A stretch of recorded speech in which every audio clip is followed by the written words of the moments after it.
Banani BRTA ভবনের ঠিক সামনের সড়কে কাফনের কাপড় মাথায় পরে সিএনজি চালকরা অবরোধ করছেন। দেখতে পাচ্ছেন দুই পাশে সড়ক অবরুদ্ধ হয়ে রয়েছে এবং সিএনজি চালকরা তাদের দাবি জানাচ্ছেন যে জেলা শহরের গাড়িগুলো ঢাকা সিটিতে চলার অনুমতি চেয়েছেন। আমরা সিএনজি চালকদের সাথে কথা বলার চেষ্টা করব যারা আসলে এই দাবিতে ঐক্যবদ্ধ হয়েছেন। আপনারা দেখতে পাচ্ছেন প্রত্যেকের মাথায় কাফনের কাপড় রয়েছে এবং অনেকে তাদের ছেলে মেয়ে এবং বউ নিয়েও এই আন্দোলনে যুক্ত হয়েছেন। আমরা আন্দোলনকারীর কাছে একটু জানতে চাইবো যে আপনারা আসলে সড়কটা অবরোধ করলেন কেন এবং কি দাবিতে সড়ক অবরোধ করেছেন?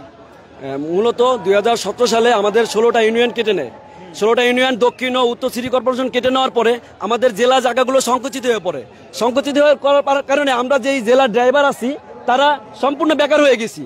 এখন আমরা আগে এই রুটে গাড়ি চালাতে পারতাম, বিগত 9 মাস 10 মাস 11 মাস যাবত আমরা এই রুটে গাড়ি চালাতে পারি না। যদিও রুটে গাড়ি নিয়ে বের হয় আমাদের 20,000 25,000 রেকারিং ডাম্পিং সহ বিভিন্ন নগদ লেনদেনের হয়রানি হতে হয়। যেহেতু এটা সিটি কর্পোরেশন এই জায়গাটা আগে ছিল না, এখন সিটি কর্পোরেশন যেহেতু নিছে, এখন বর্তমানে আমরা চাচ্ছি আমরা যেই জায়গাটা 16টা ইউনিয়ন কেটে নিছে সেই জায়গাটা আমাদের ফিরিয়ে দেওয়া হোক। আর যদি সেটা সম্ভব না হয় আমাদের এই ঢাকা সিটির মধ্যে চলাচলের জন্য কিছু সংখ্যক গাড়ি আমরা 3000 গাড়ি দাবি করছি বিআরটি এর কাছে, কিছু সংখ্যক গাড়ি আমাদের চলার জন্য অনুমতি দেওয়া হোক।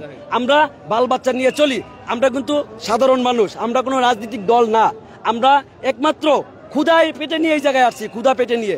আমরা নির্যাতিত নিপীড়িত ক্ষুধার্ত, আমরা ক্ষুধার্ত মানুষ, কোনো আইন মানি না, আমরা রুজি চাই।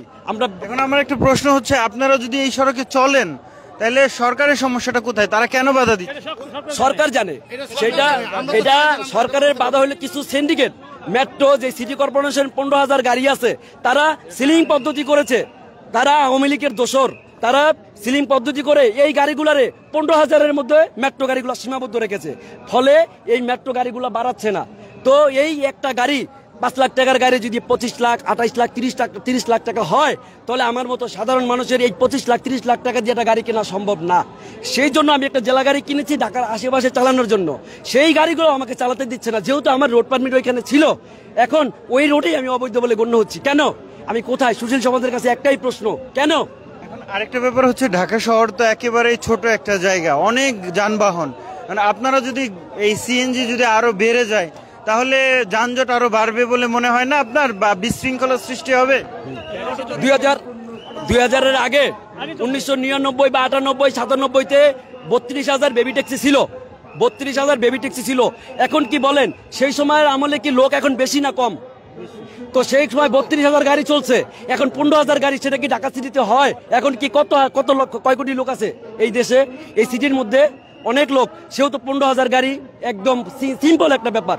যদি 98-তে 97-তে 32,000 বেবি ট্যাক্সি চলতে পারে, সেক্ষেত্রে এখন 15,000 গাড়ি মাত্র মামুনি ব্যাপার। সেই সাথে পাশাপাশি এখন গাড়ি দরকার 60,000, সেখানে 15,000 গাড়ি সীমাবদ্ধ কিভাবে হয়? আপনার অন্যান্য গাড়ি তো বাড়ছে, আগে তো আপনার পাঠাও রাইড করা যাইতো না।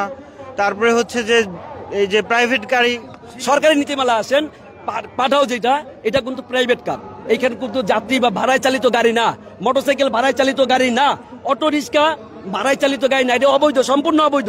যেহেতু আমি সরকারকে আয়কর দিচ্ছি, ব্যাট দিচ্ছি, ট্যাক্স, টোকেন, রোড পারমিট সব দিচ্ছি, কেন আমি অবৈধ? আমাদের বিআরটিএ বারে আমাদের আশ্বাস দিচ্ছে, তাদের ভিডিও ফুটেজ আমাদের কাছে আছে, অটো রিক্সা 100%।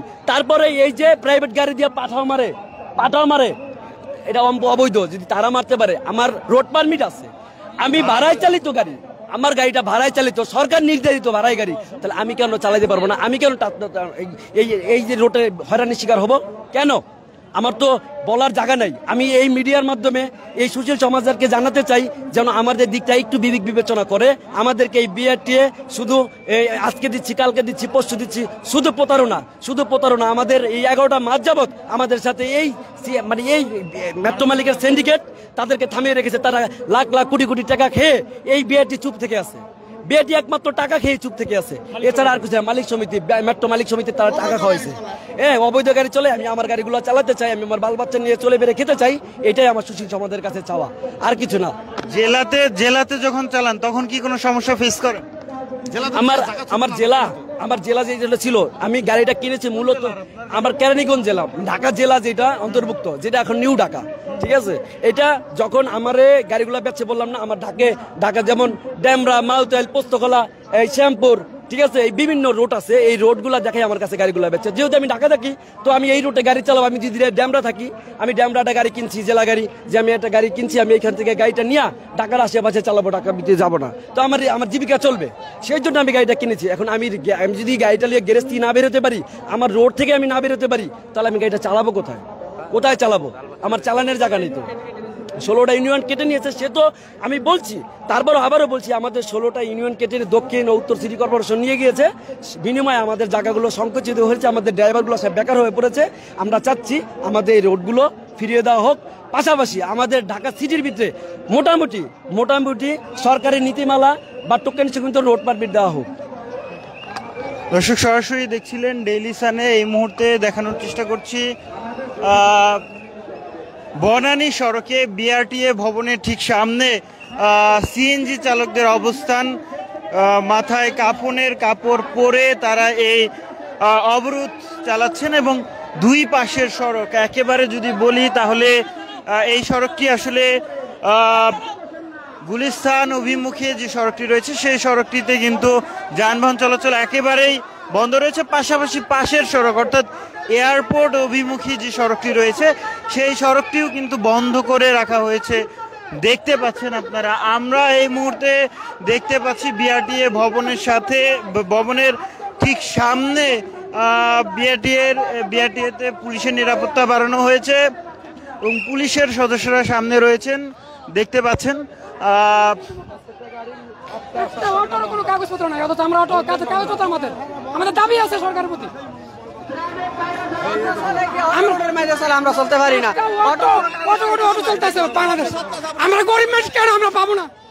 উদ্দেশ্য কথা আমাদের ছেলে মেয়েদের একা মরতে আছে, উদ্দেশ্য কথা দেখেন আপনারা। আমার ফলমান লাগে, আমরা করতে পারতেছি না। তারা কেন অযুক্তি কথাবার্তা বলে?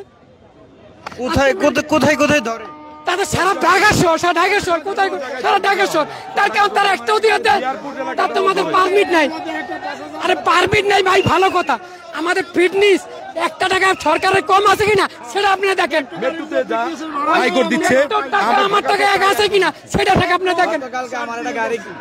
ধরার সাথে সাথে বলতেছে এসি স্যারের অর্ডার, এই কথা কই আমার গাড়িটা এই মেয়েরা কোথায় বলেছে, এই কথা পরে বলতেছে যে 2 মাস আগে গাড়ি ছাড়বে না। একটা জেলার গাড়িতে 10,000 টাকা মামলা দেয়, এখানে ডাম্পিং করে রেকার করে 1 মাসের আগে গাড়ি দেওয়া হয় না।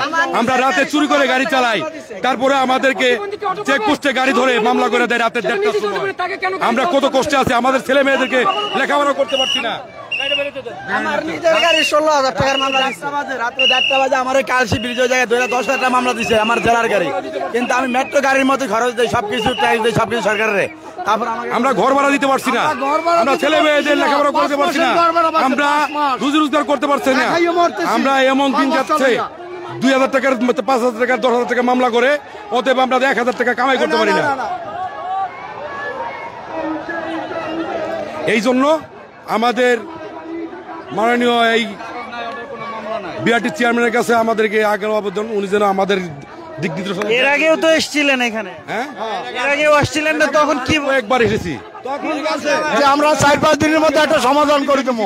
আজ 29 তারিখে এই কথা বলে আজ 13-14 তারিখ হয়ে গেছে, আমার পর্যন্ত কোনো সমাধান পাই নাই। আমাকে যেখানে সেখানে অ্যারেস্ট করে আর যেখানে মামলা দেয়, আমাকে বাল বাচ্চালই না খাই মরতেছি।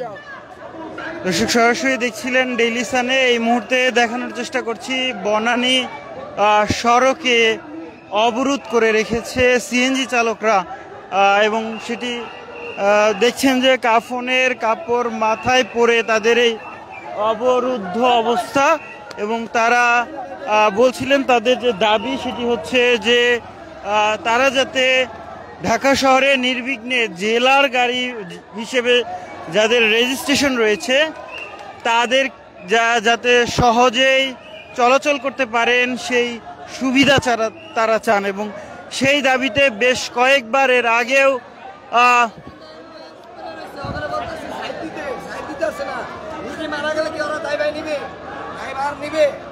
আপনি বলেন তো ভাই, 3টা রোগী পিছনে, 3টা এক সিরিয়ালে অনেক গাড়ি জমা ভাই, অনেক গাড়ি। এটা বড় বিষয় না, ওকে তো আন্দোলন আমরা করতে না করি নাই। ওরা রুট আটকে হোক, এক সাইড আটকাক, 3টা অ্যাম্বুলেন্স ছাড়ার ব্যবস্থা একটা করে হোক ভাই, ওরা নিজেরা করে হোক, এটা আমাদের সমস্যা না। কিন্তু ওরা যে মরে গেলে পরে এটা ড্রাইভারটা কে নিবে আপনি বলেন ভাই, এটা কি মানুষের ভিতরে? কি বলে ভাই দেখতে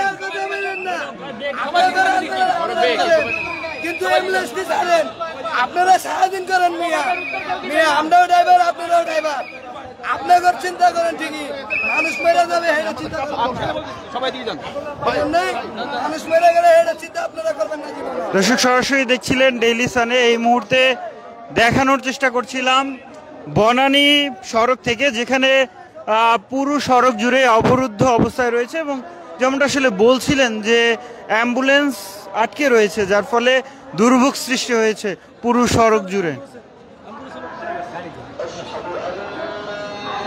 For more updates, follow us on Facebook, subscribe our YouTube channel, get the latest update on www.daily-sun.com.